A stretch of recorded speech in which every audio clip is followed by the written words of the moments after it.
The sun hung low over the town, bleeding gold across the warped planks of the auction stage.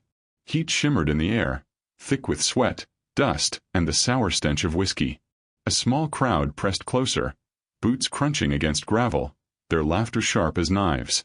In the center, clutching a frayed carpetbag, Eliza stood frozen, her cheeks burning beneath the weight of 100 hostile eyes. She had crossed half a continent for this moment, promised to a man who had sworn he'd be waiting.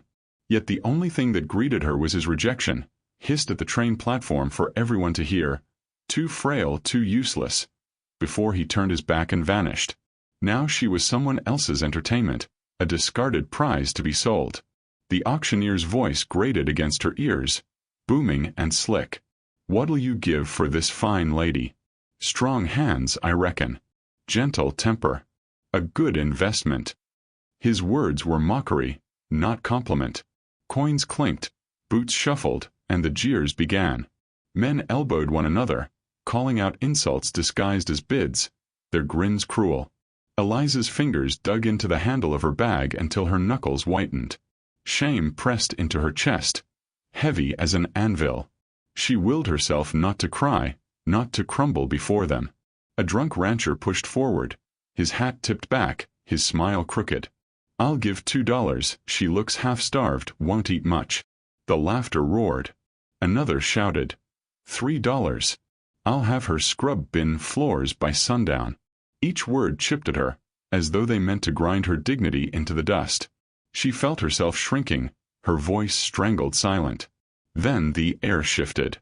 It wasn't just silence that fell, but a tension that rippled like the hush before a storm. The crowd parted instinctively, some with respect, others with wariness. A tall figure advanced through the haze of dust, his boots measured, his presence commanding. The gleam of a badge caught the sunlight, flashing on his chest.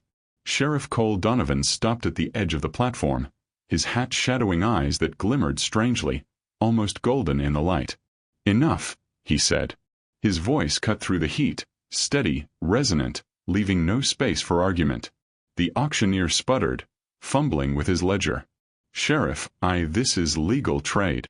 Cole's gaze narrowed. "Selling women like cattle in the middle of my town? That's not trade. That's filth." Murmurs stirred, but no one dared meet his eyes. He stepped forward, tossing a handful of silver coins that clattered against the wooden stage. "This covers her debt, if she has one. If not, it's more than you're worth. She's coming with me." The rancher who had bid first bristled, shoulders stiff. "Sheriff, you can't just." Cole's hand shifted to the revolver at his hip, not drawing, only resting, casual but dangerous. "You want to test that theory?" His words were calm, but there was steel in them. The rancher swallowed, backing down. The laughter was gone, replaced by uneasy silence. Eliza could hardly move. She stared at the man who had appeared from nowhere, the stranger who stood like a wall between her and ruin. His expression was unreadable, but his presence radiated certainty, as if he had known all along he would come for her. She felt her throat tighten, her body trembling with a mix of fear and disbelief. "Come down," he said, softer now, directing the words only to her. His hand extended, not forceful, not commanding, but steady. For a moment she hesitated, every muscle taut with mistrust. Yet the choice was no choice at all. To stay was to drown. To take his hand was to breathe. She stepped forward, clutching his palm, and felt its warmth swallow hers. The auctioneer opened his mouth again, but the sheriff didn't grant him the chance. With a subtle tug, he pulled Eliza from the platform, guiding her through the crowd. Eyes followed them, resentful, suspicious, but no one dared intervene. His stride was sure, unhurried, his grip on her arm firm enough to steady her, gentle enough to reassure. When they reached the stables, the spell broke. Shouts erupted behind them, boots pounding in protest. A man cursed loudly. He ain't talking her without a fight. The sharp click of a hammer pulling back sliced through the air. Cole moved in a flash, faster than she thought possible. He swung her behind him as his revolver cleared leather. The crack of the gun echoed, deafening. Splinters burst from a post where a bullet had struck. "Mount," he ordered. His horse, a powerful bay, stamped impatiently, sensing the urgency. Eliza froze, panic clawing at her chest. She had never climbed a horse in such haste. He didn't wait. His arm circled her waist, lifting her effortlessly into the saddle before vaulting up behind her. The moment his heels touched the stirrups, the horse surged forward, muscles bunching as it tore across the open land. The wind whipped at her hair, pulling tears from her eyes. The shouts of the crowd faded into the distance, swallowed by the thundering hooves. Her pulse hammered in time with the gallop, her breaths shallow and ragged. For the first time since she stepped off the train, there was space between her and the men who sought to strip her down to nothing. She pressed her fingers into the saddle, every jolt rattling her bones. Only when the lights of the town had dwindled to specks did Cole rein the horse to a stop beside a narrow riverbank. The night stretched wide above them, stars scattered like silver dust across the dark. The rushing water filled the silence, carrying away the echoes of pursuit. He dismounted first, then offered his hand once more. She slid down, her knees weak, her breath uneven. He tended the fire with practiced ease, sparks rising into the night. From a saddlebag he drew bread and dried meat, placing them on a cloth and nudging it toward her. "Eat. You'll need strength." His tone was simple, matter-of-fact, yet not unkind. Eliza wrapped her arms around herself, the night air colder now that the fear had ebbed. "Why?" she whispered. "Why help me?" He looked at her across the flames, the shadows deepening the lines of his face. For a long moment he said nothing, only studied her as though measuring truths she had not spoken. At last he answered, his voice quiet. "Because you deserved better." The fire crackled, the scent of wood smoke mingling with the cool breeze. She pulled his coat tighter around her shoulders, the fabric rough yet warm. Somewhere in the distance, a wolf howled, low and haunting. She shivered, glancing toward the dark horizon. Cole's head turned sharply, his eyes narrowing, listening longer than seemed natural. "What is it?" she asked, her voice barely audible. "Nothing you need to worry about," he replied, though his gaze lingered on the shadows far too long. When he looked back at her, the firelight caught his eyes, turning them an otherworldly shade of gold. For an instant, she thought she saw something impossible, something wild flicker in him. Her breath caught, a question forming, but she did not speak it. Instead, silence stretched between them, heavy but strangely safe.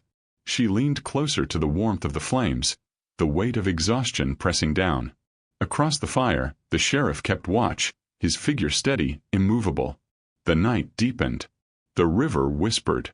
And though she did not yet know it, her life had veered onto a path she could never turn back from. Dawn broke in muted colors, pale ribbons of light seeping across the desert horizon. Eliza stirred from a restless sleep, her back stiff from the hard ground. The fire had burned down to glowing embers, and across from her sat Sheriff Cole, shoulders squared, hat tilted low, his revolver balanced across his knees. He hadn't slept, she could tell by the sharpness in his gaze, by the way his head tilted at every sound the wilderness offered. There was something unsettling about him, something both protective and dangerous. They broke camp in silence, the horse bearing them deeper into the open country where rocks jutted like broken teeth and the scrub bent low beneath the wind. Hours passed, the rhythm of hooves steady, until a sound shattered the quiet, the crack of gunfire. Eliza gasped, clinging to the saddle. Bandits spilled from behind a ridge, rifles raised, their horses kicking up dust. Cole's movements were swift, precise. He yanked the reins hard, steering them into a dry gulch for cover. Bullets sparked against stone. He drew his revolver, returning fire with deadly accuracy. But it wasn't just his skill that stunned her. It was the way he moved, impossibly quick, almost fluid, as though some animal strength guided his hand. He dismounted in a blur, striking down a man who charged too close, his blows landing with a force no ordinary man could possess. The fight ended as suddenly as it began. The surviving bandits retreated, shouting curses that echoed through the canyon. Cole returned, chest heaving, blood streaking his arm. Eliza reached for him, only to freeze when her eyes caught something that wasn't right. For deep slashes carved across his skin, bleeding, yet closing before her gaze, the flesh knitting with unnatural speed. What are you?"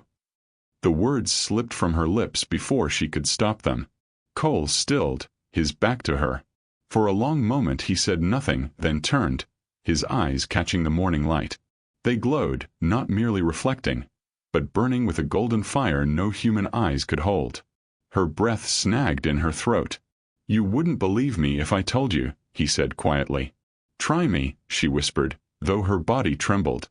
He lowered his gaze, shame pressing at the edges of his voice. "I'm not just a man. I was born with a curse. Or a gift, depending on who you ask. The blood of the wolf runs in me. When the moon rises, or when danger strikes, I become something else. Something people don't understand." Eliza stepped back, torn between fear and awe. "You're a monster." The word hit him harder than the bullets had. His jaw tightened, but he didn't deny it. "That's what they see. That's why I keep my distance. It's easier to be alone than to watch the fear in people's eyes." He looked at her then, and she saw not a beast but a man worn down by solitude, his soul heavy with rejection. Her heart warred with itself. Fear whispered she should run, that no good could come from a creature who hid behind a man's skin. Yet another voice, softer, stronger, reminded her of the hand that had pulled her from humiliation, of the coat wrapped around her shoulders, of the steady presence at the fire. Monster or not, he had saved her when no one else would. They rode on, the silence thick with unspoken truths. As the sun dipped low, they stopped again by a canyon rim.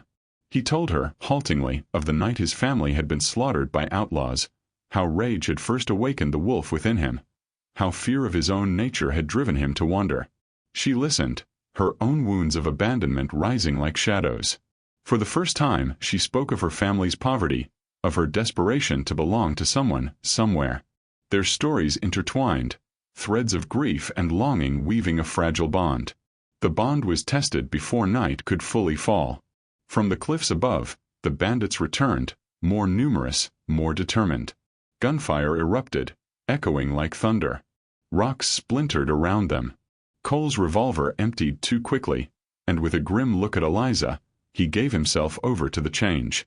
The transformation tore through him. Violent yet magnificent.